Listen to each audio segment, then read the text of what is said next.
I'm Kendale Lumpkins, man. I'm from Columbia, Mississippi, raised there, moved there from Louisiana. Currently living in Hattiesburg, Mississippi with my wife, Kim, and my three kids, Alana, Makai, and Kimbry. So Alana's 12, Makai's 7, and Kimbry's 3, man. So, life is pretty busy, but you asked the question about what would I want to be known by, man? And I think, even with the question, it started to stir my heart. It started to Mm, um, make me feel something, like almost to the point where my eyes started to water, mm. because whenever I leave this earth, whenever I leave here, I want to know, I want somebody to be able to say their lives were better because I live. Wow. Somebody's life was impacted. Somebody that I was able to say something, do something, model something so that their lives could be better as a result of me living. And for me, from the Bible says, "Woe to him that causes another man to stumble." And Mm, so for me, I don't want my life to be what causes somebody else's life to stumble. I want to be an inspiration. I want to be somebody that they say, "Hey, man, he lived in such a way that we don't have to lie at his funeral. He lived in wow. such a way that whenever these people come talk about him and share their testimonies, that this is real, this is genuine, and he really, really cared about every individual that he came in contact with." And that's what I want my wife to say. That's what I want my kids to say. So that's the kind of lifestyle that I want to live. And it's not about perfection with me. It's about trying to be better every day so that I know that my life meant something to somebody while I was living. And I believe that's what I'm called to. That's why Christ saved my life, so that I could Wow. live through him to help inspire somebody else to do the same. Well, tell me a little bit about that journey, because I think that it sounds like at some point there was a switch, or would you say that's kind of always been who you are? And if so, how have you seen kind of those things change? So, tell me a little bit about the journey and how you got to that point. Were you always like that, or is that something that happened, once you became a Christian and started following Jesus? I'll say this: the personality has always been there. The charisma, the characteristics, the speaking, the being able to articulate words. I think that's always been there. I just think it was misguided. It was misdirected. Mm, I mm, had the wrong role models growing up, right? So I had people in my life that showed me stuff that looked flashy, but it was not fulfilling. mm, And so it left me empty on the inside. So I was chasing stuff that was really not for me mm, until I got to a low spot in my life. And God said, "Look, you accepted me whenever you were 12. You got baptized when you were 12, but you've mm, been living a life opposite of what I called you to live. You've been living below your means." mm. And so I would say about 10 years ago, you know, I'm I'm chasing money, I'm chasing popularity, I'm chasing what people think is important, Yeah. until that left me empty. Mm, Until I got to the place in my life where I didn't even know if life was worth living. But it's biblical, like Ecclesiastes 12:1. It always hit me. It says, "Remember now your creator in the days of your youth. So when the days draw near, you won't have any pleasure in them." So mm, basically, what they're saying is that remember God when you're young. Don't live a foolish life when you're young. And then whenever you get old, you won't even you will question whether life is even worth living. So mm. about 10 years ago, I said, "Look, God, I've tried it my way. I've tried it. I've tried it the world's way. You created me. You gave me what I have. Now use it for your glory." Because Yeah. I tried to use it for mine and it left me empty. And so Mm, that's where it started for me, being intentional, being serious about my walk. And what happened is it's crazy, because people I think we need to have these real conversations, because people think that people wake up and arrive where they are. That's yeah. not the case. I don't want to talk to anybody that don't have a testimony outside of their relationship with God. Like That's good. if you didn't come from something, if you didn't have to go through something to get it, then I really don't, I question whether it's even valuable enough for me to talk about it. Yeah. So I hadn't always been this way. I've seen life on the other side. And that's why I'm holding on to God like I do now, because Yeah. I know where I used to be. I know what it used to be like. Like, I don't have no regrets. I don't have any shame in saying I was the clubber. I was the guy that chased the women. I was the guy that was in every scene, every spot, trying to be the life of the party until that started to grow in my heart and be like, I used to wonder, like, why are you even here? Yeah. It's a whole bunch of people in here, but I'm alone. Yeah. It's a whole bunch of people in here, and I stand in the back while everybody got away and doing their thing. And I'm wondering, man, Kendale, what you doing? This ain't you. And in those moments, in the clubs, God was stirring my heart. Yeah. Like, hey, man, there's another life out here for you to live. One that's peaceful. I didn't say popular, but peaceful, purposeful. So that's where it started with me, man. And I wouldn't trade it for the world, man. Like everything that I chased in the world, I got it now God's way. Look, you just said something, Doc, because I think, in our culture today, I think the pursuit that we have a lot is enjoyment and pleasure, and so we gonna do whatever. I mean, even with business, people say, hey, do whatever makes you happy. Yeah. I think that, happiness is fleeting if we're looking at that. But you had said something that was a key word, and that was purpose. Yes, sir. Can you talk a little bit about that and help people to see what are the differences between seeking happiness and purpose? Because I think, too, there's a point to that where I believe that there is joy that we can experience when we're pursuing purpose that that exceeds the happiness that we might have by just going by pleasure. I don't know. Sir. Maybe there's something there that you could kind of speak into, but what would you say to that? Yeah, so I think it's strong that you asked that, because happiness, it fluctuates just like your feelings. I think happiness is based on circumstances. Joy is based on purpose. Purpose doesn't change. Whether you in it or not, you still were created for something, right? So I used to be happy in the moment whenever I was chasing pleasure. But after the moment was gone, I go back to being miserable. I go back to wondering, man, what am I doing? But whenever it comes to purpose, purpose is fulfilling because it gives me a sense of that I matter, that God made me valuable. He sacrificed something for me. And I believe purpose comes from God. You can't give yourself purpose. You can't make that up for yourself because you didn't create yourself. The manufacturer that built the car is the only one that can determine what this car is made for. You don't run a BMW in the mud. You go get a truck that does that. You go put big tires on that. So people can do what they want. They can say what they want, but you go to the manufacturer or the creator to determine why you're here. And so why I'm here gave me a sense of belonging, and I didn't have to fit in a crowd to do it. Yeah. Why I'm here, my purpose helps me to realize, hey, there's something bigger than just you that you were created for, which makes me be conscious of the fact that how I live, what I say, what I do, where I go, who I hang with. So purpose is bigger than happiness, because happiness, I got to have money to be happy. I got to have the right house to be happy. I got to have the right car to be happy. I got to have the right job to be happy. But purpose says, no, I can find peace. I can find contentment with where I am, because I know God is working all of this stuff for my good. Every part of my life is building on something else. That's what purpose means to me. So there's nothing that's lost when it comes to God. And bro, I could go all day now, so you might want to redirect me and say something to get me off of this, because you told me I had I had enough time to say and do what I needed to say. So no, and I really I want you to keep going, because I think that's going into the next question of one thing that I feel like I've kind of been encouraged by with your life is that you've always been faithful in the moment.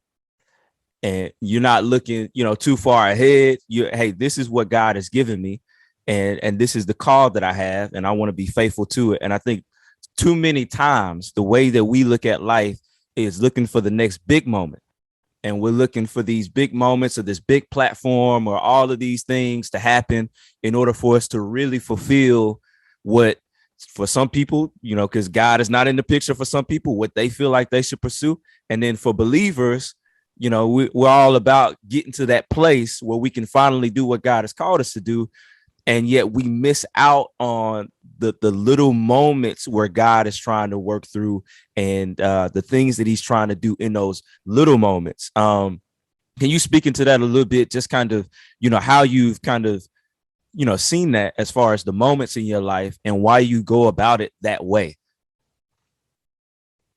Okay, so I would say this. So let me say, while it may look like that on the outside, that's not always how I feel. Yeah. And what I'm getting at is that while I'm able to block out while I'm in the moment, I think my mind, this is something that I struggle with. This is something that I still wrestle with, is that I made so many mistakes in my past. So in Yeah. my mind, I feel like I should be further along.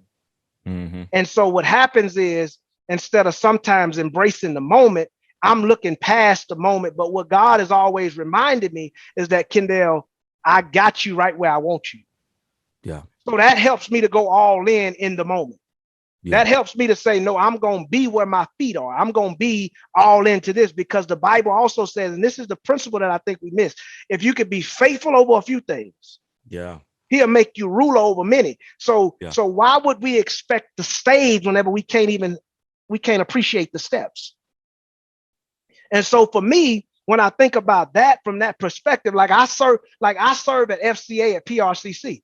And bro, Yeah. you should, man, if you could just be a fly on the wall, like bro, it could be 100 people in there, it could be 50 people, or it could be 5 on any given Wednesday night. And bro, I'm excited because I feel like God gave me another chance.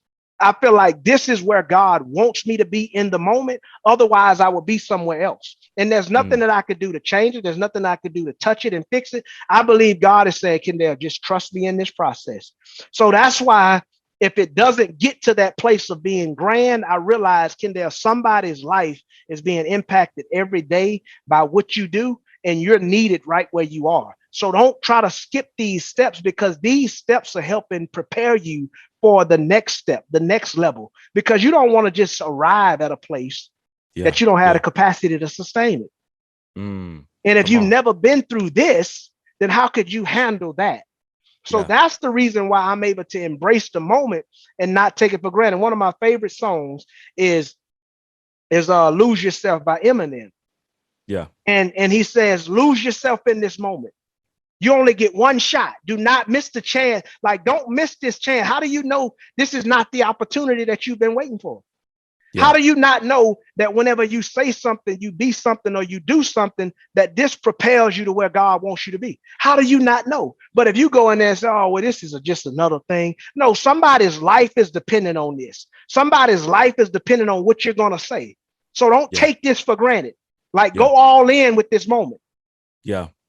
And you know what? It's funny because I'm thinking back as you're talking, and I don't know if this was the moment for you, but I think it was the moment where you got on the radar for a lot of people. You going to get a haircut. You know, it's something as simple as going to get a haircut, and somebody pull their phone out as you just saying, you know, a little nugget of wisdom.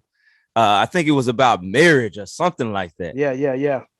and that clip go viral. Um, was that kind of what you were thinking in the moment? Were you thinking that that was going to happen? Like, how did that even get started? You know, were y'all talking about marriage at the shop? What was going on at that point? Because that really, in a sense, kind of was the moment for me when I think that, you know, the steps started to get closer to the platform. If that makes sense. I Yeah. don't And know. so, You tell me so, what you think so, about that. so what I would say, Zoe, is this. So I had a guy call me, one of my partners, man, that I used to run with back in the day. And we still cool now. We was at PRCC together. He said, man, I ain't trying to be funny, but I didn't see what they saw in that video. Mm, mm, And he wasn't saying that to dumb down the impact. He yeah. was saying that to say, man, you've always been like this. Mm, He said, you talk like this all the time. The world just got a chance to see it. yeah. And Yeah. so for me, and this is not knocking anybody's. Oh, this is just me saying that I think that people capitalize on things out of our desperation, out of Mhm. our vulnerability. So I saw this guy that I follow, and there was one time where they was trying to teach people how to go viral, Yeah. and it was disheartening to me, because I was like, isn't that something God does? Come on. Like, you trying to fabricate viral, Mhm. Mhm. like you because when you so I didn't create that moment. Yeah. I was in there getting ready to get a shave, doing something that I normally do. Somebody asked me a question about marriage. I was not even in the conversation. And while I'm Yeah. a talkative person, while I'm somebody I love to communicate, if I'm not talking to you or I'm not in that conversation, I'm chilling. That's how it was that day. Yeah. I'm waiting on my time in the line. And they Yeah. said, well, Mr. Lumpkins, what you think? What Yeah. you think about marriage? You've been married a few years. So that's whenever I answered the question. And I hear a guy say, oh, I'm going to send this to my wife. Yeah. That's what he said. He said, oh, I'm about to record this and send this to my wife. Mm. But I'm in the moment trying to help somebody. I'm talking to somebody. So the camera is not important to me. Yeah. So that's when that was created, that moment. And apparently I said something that somebody grabbed, that was inspired by, and then it went from there. But like even today, that don't make me who I am. I mean, people may know me from that, but that's not who. I mean, I'm okay with being me in these settings like this and Yeah. inspiring people. So yeah, I think that moment was created, but I didn't create that. I think that was a God thing. Yeah. No, that's awesome. And I agree 100%. But I think too, like what that video showed me, and as it went viral, kind of some of the things that I was thinking through, because I used to get cut at that same shop. It seems like we have a generation of followers and Mm-hmm. not a generation of leaders and people who are willing to say things that go against what everybody else is saying. And when we talk about marriage, when we talk about relationships, when we talk about women, when we talk about hip hop culture, nobody is saying what you're saying.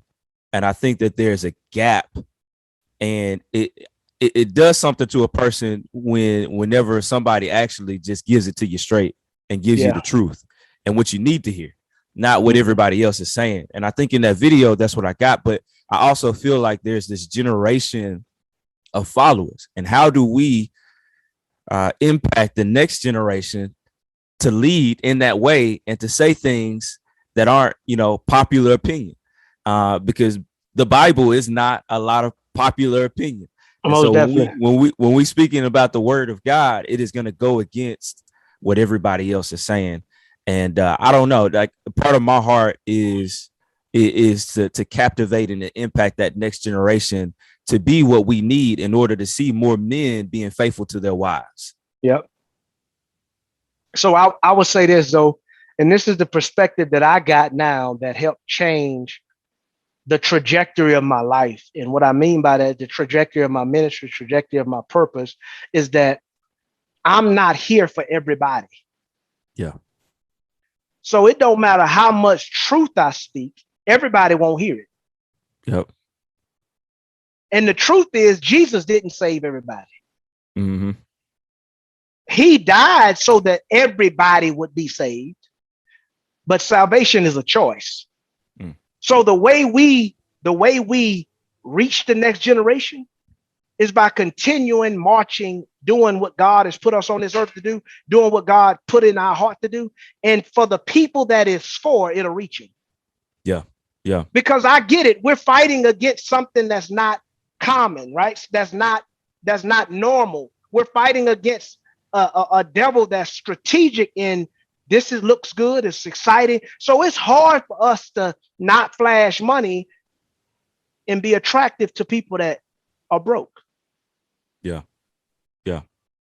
Right. So if you come from a bad neighborhood, you come from where everybody's struggling, nobody has anything. This stuff is studied. This stuff is researched. People know. Let's show them money. Yeah. Let's show them fame. Let's show them popularity, regardless of their morals, regardless of their values. So real conversations like this may impact the world and then it may not, but there's somebody that's going to grab it, somebody Yeah. that's going to get it and say, you know what? Let me see what that's like. Because see, peace may not show up as popular. That's a word. Yeah. Having one woman may not show up as popular. Being a father to your kids may not show up as popular. But I know it's something that God honors. Yeah. I know it's something that's glorifying him. Mm. So as it relates to our discouragement or how we feel because we're not reaching the masses, I understand that I'm not here for the masses. I'm just here to put the message out. Yep. Yep. And if the masses grab it, then okay. Because even whenever Jesus told people, Jesus said, y'all only following me for the miracles. Yeah. But there's some hard stuff that I'm going to ask you to do that's going to make you turn away from me. Yeah. So I get it. You can have 1 million followers on social media, but how many of those people are really committed to actually do the work when nobody's watching? Because we live in this generation, and I come from that era. I come from the microwave generation. I come from, we want it fast, we want it quick, we want to pop it in and get it out, and we hope it happens now. I had to be delivered from that too. So I know I'm not far removed from it. I know how easy it is to get trapped into, oh, dang, that looks exciting. Let me go do it. Yeah. So what I would say is, let's give it time. Yeah. And my prayer for people, my prayer for my kids, because they got to go through their own journey too. No matter how much God I got in me, God gonna have to reach them too. Yeah.